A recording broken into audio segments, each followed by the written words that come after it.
Brought to you by the Naked Scientists, the Cambridge Science Festival podcast. Hello and welcome to the Cambridge Science Festival podcast with me, Meera Senthilingam from thenakedscientist.com. Coming up, we find out if being happy is as important as we think it is, whether it's possible to die from a broken heart, and we look into quirkology, the psychology of everyday life. All that coming up on today's Cambridge Science Festival podcast. But first, Naked Scientist Ben Valsler met up with 2006 FameLab winner Jonathan Wood to find out what geckos, spiders, sharks and daffodils have to do with materials. But it turns out that all of those things have come up with amazing engineering solutions that we can learn from and make new materials for ourselves. So, for example, a shark has got dimples on its skin that breaks up the flow of water over its skin, reducing the drag so it uses less energy. And Speedo reckons it can make better swimsuits, making its swimmers go faster using something similar. So should we expect to see Olympic athletes in shark suits? Well, the all-in-one bodysuits that make them look so high-tech now, they are based on what Speedo's learnt from sharks. Now, we can argue whether they actually achieve all that Speedo says or not. Certainly, there doesn't appear to be the change in world records that you might have expected if it really worked. But it's interesting science, nonetheless. I guess in Olympic sports, it's the tenths and hundredths of a second that make a difference. Absolutely. A tenth or a hundredth of a second is going to mean the difference between a medal. So even if it helps just a little bit, even if you can't quite show it by science, that's going to matter totally to the swimmer. And with daffodils, they've inspired some beautiful paintings, some lovely poetry, but how have they inspired science? Well, daffodils are interesting.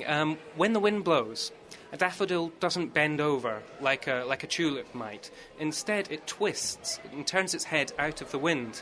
So it's got this strength in the stem, but it's also inbuilt this type of flexibility that allows it to twist and keep its head up in the wind. But we tend to want to do something different. When we build something strong, we want it to be stiff. So that's an example of where nature's done something different, because it's got different priorities than we do. And so what do geckos have to do with Spider-Man? Geckos are amazing at sticking. They can scurry up the smoothest wall without even a second thought. And the way they do it is by having hundreds of thousands of tiny hairs on their toes. And these hairs make use of a tiny sticky force called the Van der Waals force. And it's tiny on one hair, but if you add it up over the hundreds of thousands of hairs, it's really sticky. So they can cling to walls like Spider-Man did, but they can hold their weight maybe 50 to 100 times over. It's a remarkable thing. And have we developed the technology based on this effect? We can now make materials that are hairy, much like a gecko's foot. If you create, say, a plastic film with lots of plastic fibres sticking out of it, and you make them close enough, you can make something that sticks purely through Van der Waals forces. We're not as good as a gecko yet, but we may be able to scale the Empire State Building soon. Fantastic. And finally, what do you think of the Cambridge Science Festival? Is this your first time here? I came here briefly last year, but this year is so busy, it's so active, and the children especially are so bright and enjoying it. It's a wonderful atmosphere. That was Jonathan Wood, editor of Materials Today, talking to Ben about using nature to engineer materials. Now, are you happy? Are you really, really happy? The way society is today, we're all expected to be happy. And if we're not happy, we're told to pursue happiness until we reach it. But what if I was to tell you that it's just as important to be miserable and regretful and lonely? That's the message Nick Bayliss was planning to spread at the festival. So I met up with him to ask him more about what he was going to be talking about. Well, I'll be complaining at all the hype around how we should prioritise being happy, because I don't believe it for a moment. Why is happiness not important? Because happiness is no more important than sadness.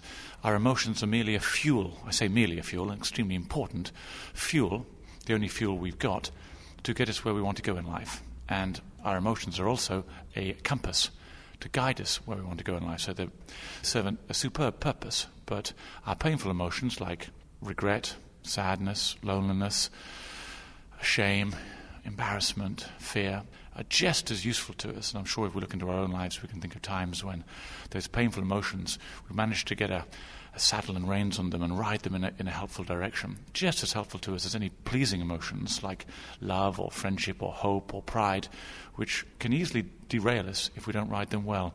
And unfortunately, painful emotions have got an awful bad press for quite some time now.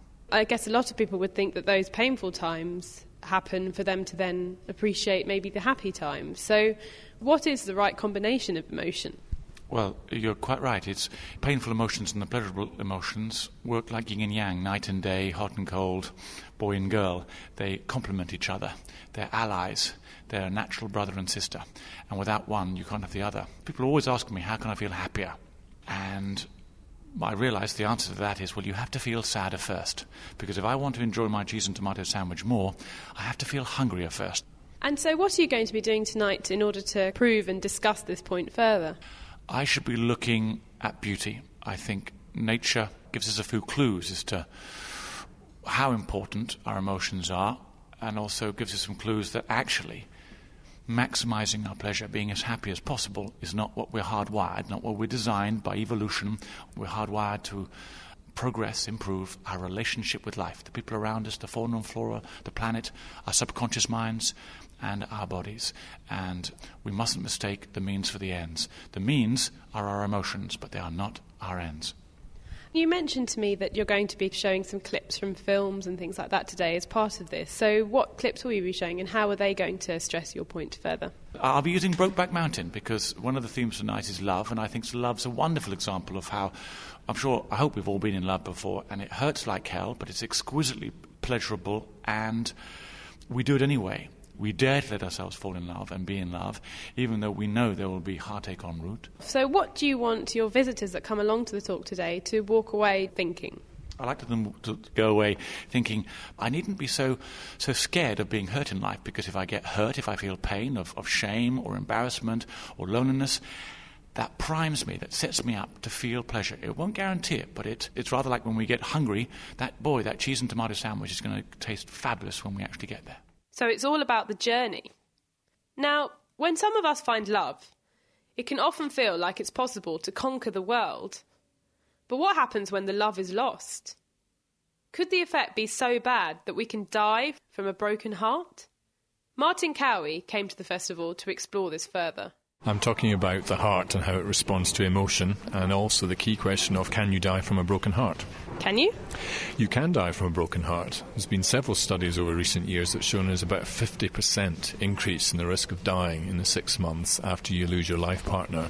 And it's particularly a risk for men rather than women. And there's been studies since the 1960s showing this, and it's consistent in Europe, North America, all sorts of different societies. So yes, you can die of a broken heart. And so what actually happens to cause you to die, though?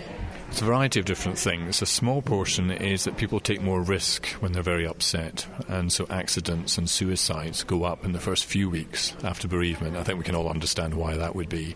But a more powerful effect is the effect on stroke and heart problems. It's not entirely clear why that goes up, but definitely it does go up, and it's probably related to the fact you're more stressed, you've got more adrenaline. You're going to be talking in general about how emotions can affect your health and your well-being. Yes, indeed. But of course the body is designed to respond to different stresses and strains, and we've all got a response system inside us that reacts to stress, whether it's emotional or physical. So if you're running away from somebody, or if you're actually in love, or if you're going on a roller coaster, all of those things can fire off your emotional system, and the heart responds, speeds up, gets slightly breathless, your pupils dilate. All of that is hardwired into us, and that's a good thing. We don't want to live life so that it's dull all the time. But on the other hand, if it's too much of that for a long period, particularly if it's a negative emotion that's triggered it, it can have harmful effects on your heart. And so what kind of things are you going to be showing to help explain your point? Well, I'm going to show a few clips of rather stressful extreme sports, which will get people used to the idea of what they like to go for. And many of us are adrenaline junkies. We just love that feeling of adrenaline. And afterwards, you get it on the ski slopes, you get it on a roller coaster. I'm also going to remind people that actually, when you fall in love at first, it's a very similar feeling, with the same way that the body responds to that. Then I'm going to share some stories about people that have died very shortly after their partner has died. And then at the last, just out of interest, there's a very rare condition called takotsubo, which means octopus pot in Japanese. And that's where, with a sudden stress, your body pours out so much adrenaline, it stuns your heart and it stops pumping properly. Can be fatal. It's usually in women more than men, and it can occur in any race. It's only been described since 1991. And if doctors recognise it and treat it properly, you can recover fully. Your heart recovers from all that adrenaline. What could cause such an effect? It's usually something like an extreme argument or an extreme fright, or something like a stroke happening as well, where you suddenly get a severe headache and you get an outpouring of adrenaline. A scorpion sting can be enough, just stimulates it. Something very painful, either emotional or physical, can trigger it. It is a rare condition though, but it is quite interesting, and that's why I'm mentioning it. And so one thing Nick's been talking about today is happiness is overemphasised, let's say. So physiologically speaking, is it important for us to feel a variety of emotions to remain healthy? Well, I think we all do feel a variety of emotions, and our body's designed to react to that, just as it's designed to be able to sleep and to rest, but also to exercise. And I think we should be trying to put our bodies through the whole of that range. And I think lots and lots of artists and writers have got a much clearer answer than a scientist, saying that if you haven't loved and lost, you haven't really lived. So I think the body's designed to cope with that vast majority of the time. And the only thing to be careful is if either you or a friend loses a life partner, they will need more support during that period. They should treat any symptoms seriously, but with good care and attention, they can return to a full active life. That was Professor Martin Cowie from Imperial College, London, discussing the effects of a broken heart. And before that, Dr. Nick Bayliss telling us that happiness isn't everything. Science in its element. The Cambridge Science Festival. Now it's time for today's festive question. My name is James, and my question is, how do 3D goggles work? And here's Naked Scientist Dave Ansell with the answer. To understand how 3D goggles work, you've got to understand how you see things in 3D in the first place. There's various different mechanisms, but the ones which the 3D goggles use is called the stereoscopic effect. Now, if you've ever held your finger up close to your face, then shut one eye and then the other eye, because you're looking at it from two different places, a few inches apart, you see your finger in different places with respect to objects in the distance. The further away your finger is from your face, the less it seems to move. So by comparing the images from your two eyes, you can get some idea of how far away different objects are. The ones which change positions a lot between your two eyes are obviously close to you. The ones which hardly change at all must be a long way away. So basically, you can produce a 3D effect by giving your two eyes a different image. So basically, to get a 3D effect, you want to give your two different eyes two different images from slightly different places. So you film a film with two cameras separated by a few inches or a few feet, depending how big you want the effect to be. When you want to get those images back into your eyes, there's various different ways of doing it. One of the older versions involves projecting the two images in different colours onto a screen. So red could be for your right eye and blue for your left eye. So you put a red filter over your right eye and a blue filter over your left eye, so that just sees the blue image. And so you get the 3D effect, how you see things in very strange colour effects. There's various different more modern systems have used various other ways 3D goggles two images called the stereoscopic effect. One of them is to use polarised light. Now, if you ever held your finger up close to a screen, an image for your right eye with vertically polarised light, because you're looking at it from two different places, a few inches apart, and you see your finger in different places, your left eye with horizontally polarised light. The further away your finger is from your face, the less it seems to move. So by comparing the images from your two eyes and another image, you can get some idea of how far away different objects are. You can also project one image for your right eye and then one between your two eyes very close to you, the ones which hardly change shutters over the two eyes, so they get to the right eye. So basically, you can produce a 3D effect by giving your two eyes a different image. So basically, you can actually have two different computers, two different ones, two different images for your left eye, places, and then the computer produces two different images by a few inches or a few feet, depending how big you want the effect to be your left eye. And when you want to get those images back into your eyes, there's various different ways of doing it. One of the older versions involves projecting the two images in different colours onto a screen. So red could be for your right eye and blue for your left eye. So you put a red filter over your right eye and a blue filter over your left eye, so that just sees a blue image, and so you get the 3D effect. Unfortunately, this produces very strange colour effects. So more modern systems have used various other ways of getting these two images to your two eyes. One of them is to use polarised light. So you project onto a screen an image for your right eye with vertically polarised light and put a vertically polarised filter in front of your right eye, and project onto the screen an image for your left eye with horizontally polarised light with a horizontally polarised filter in front of your left eye. So your left eye sees one image, your right eye sees another image, and you get a 3D effect again. You can also project one image for your right eye and then one image for your left eye very quickly, one after another, have little shutters over the two eyes so they get to the right eye at the right time. Or for the very sophisticated modern computer games, you can actually have two different computer screens, one for your right eye, one for your left eye, and then the computer produces two different images, especially from the computer game, one for your right eye, one for your left eye, and you get that 3D effect as well. So that explains why the goggles we wear at 3D Films have changed over time. Have you ever wondered why we find certain jokes funny? Or how the lamest of chat-up lines still seem to work? Well, you may not have done, but Richard Wiseman has turned the study of everyday psychology into its own science, Quirkology. But what is this new science? Ben met up with Richard to find out. Quirkology is all of the curious psychology and quirky psychology that I've been doing over the years. So work which is hopefully very relevant to people's lives. So, for example, how do you spot a liar? What's the funniest joke in the world? What's the best chat-up line? All these things which get psychology really out of the lab and into people's lives. One of the things you talked about is whether or not people are genuinely lucky. And what have you found? Do you get lucky people and unlucky people? We had about 1,000 exceptionally lucky and unlucky people through the lab over about a 10-year period. And what we could see is that for the most part, they were making their own good and bad luck by the way they were thinking and behaving. So the lucky people very open to opportunities. When they came along, they made the most of them. The unlucky people kind of stuck in a rut. So even when something came along that was very exciting, they simply didn't want to incorporate it into their lives. So what I became fascinated by was the psychology of luck, how it is we create good and bad fortune. And is this the sort of thing also that would affect whether or not a chat-up line is any good? Well, you could try and get lucky with some of the other research, but there we did an experiment with speed dating, and we had 100 single men and women all trying to chat each other up, and at the end of the evening, we looked at the most effective line, the one that got people saying, yes, I really want to meet this person again. And they were lines that were unusual, that got people to open up to talk about themselves in a humorous way. So if you're going to be a pizza topping, which one would you be? Which sounds kind of silly and maybe slightly naff, but when you try it, not that I have, but if you were to, what you find is that people then are talking about themselves in a way that makes them smile and makes them think. And we know, again, from a social psychological perspective, that sort of shared humorous experience can make people seem very attractive. Well, if a shared humorous experience is attractive, then what did you find was the best joke in the world? Well, the best joke in the world I actually have grown to loathe over the years. I've told it so many times, and it's not a very good joke. What we did was to have people come online and vote for their favourite joke, around about 10,000. And the winning joke was the two hunters in the woods. One falls over and is laying there motionless. The other one panics. He whips out his mobile phone. He calls emergency services. He says, I don't know what to do. My friend's laying there completely motionless. And the woman says, look, calm down. We're here to help. First of all, we have to make certain he's dead. And then she hears a pause and a gunshot, and the hunter comes back on the phone and says, OK, done that, now what? Now, I can't stand the joke. I don't think it's very funny at all. So in terms of finding the world's funniest joke, I don't think it should be a mass vote. I think it's really down to individuals' sense of humour.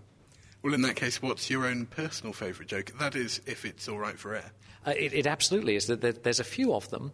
I think probably my favourite one, because it was so unusual, was the Alsatian that goes to send a telegram. And so the Alsatian goes into the telegram office. He says, the telegram is woof, woof, woof, woof, woof, woof. And the man behind the desk says, you know, for the same price, you could send an extra woof. And the dog says, don't be stupid, that wouldn't make any sense. Excellent. Well, obviously you've covered some of the more fun aspects of life, but what's the future for Quirkology? The future, I hope, is very bright. The website is incredibly active. We get around about 5,000 new visitors a day.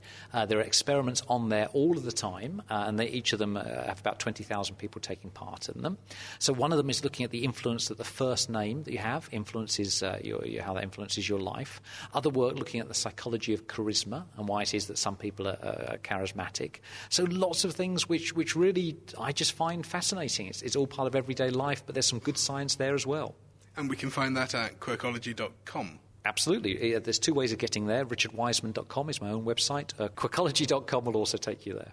That was Richard Wiseman from the University of Hertfordshire, explaining how we make our own luck and how to get lucky at speed dating. I wonder what pizza topping I would be. Well, that's it for today's podcast. But coming up on the next and final podcast, we find out about a 100-year plan to create the biggest wetland in the east of England and we explore the human brain to find out how we make sense of language and how we respond to fear. I'm Mira Senthilingam, and this edition of the Cambridge Science Festival podcast was produced by thenakedscientists.com.